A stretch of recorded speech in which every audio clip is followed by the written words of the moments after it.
23 වන රයිගම් සල්පිටි මහා ක්‍රිකට් තරගාවලිය පවත්වන්නට මේ වෙනකොට සියලුම කටයුතු සූදානම් කර හමාරයි. ඉතින් දැන් මාත් එක්ක එකතු වෙලා ඉන්නවා තක්ෂිලා මධ්‍ය විද්‍යාලයේ කරු විද්‍යාලාධිපතිතුමන් නිලූක වීරසිංහ මැතිතුමන්. ඉතින් ආයෙ ඔබතුමන්ට. විදුහල්පතිතුමනි දැන් පාසලක් විදියට මොන වගේ සූදානමක්ද තියෙන්නේ මෙවර 23 වන රයිගම් සල්පිටි මහා ක්‍රිකට් තරගාවලිය වෙනුවෙන්? ක්‍රිකට් කණ්ඩායම හොඳින් පුහුණු වෙනවා. ඒකම අපි අපේ ස්කූල් ටූර්නමන්ට් එකේ හොඳ ජයග්‍රහණ ලබාගෙන තියෙනවා.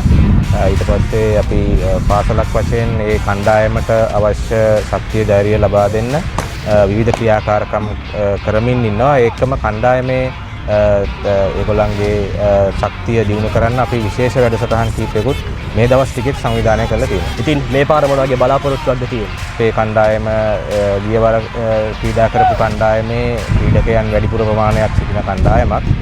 ඉවත් වෙලා තියෙන කීප දෙනයි. මම හිතනවා මේවරත් අපි මේ ජයග්‍රහණ දෙකම ලබා ගන්න කියලා බලාපොරොත්තුවක් තියෙනවා. අවසාන වශයෙන් මොන වගේ සුබපැතුමක් දෙක් කරන්න තියෙන අපේ කණ්ඩායම? සමෝද් මිහිරාන් ප්‍රමුඛ අපේ කණ්ඩායමට සුබ පතනවා. ඒගොල්ලෝ දැන්ටමත් හොඳ පුහුණුවීමක් ලැබලා තියෙනවා. ඒකත් උපයෝගී කරගෙන ජයග්‍රහණය ලබා ගන්න වාසනාව ලැබෙන්න කියලා මම ප්‍රාර්ථනා කරනවා. ඉතින් අපි ඔබට ආරාධනා කරනවා මැයි මාස 16, 17, 18 යන තෙදින පුරාවට ඔයත් එන්න මොරටුව සොයිසා ක්‍රීඩාංගණයට තක්ෂිලා වෙනුවෙන් ඔබේ ජයഘോഷාන ගන්නට.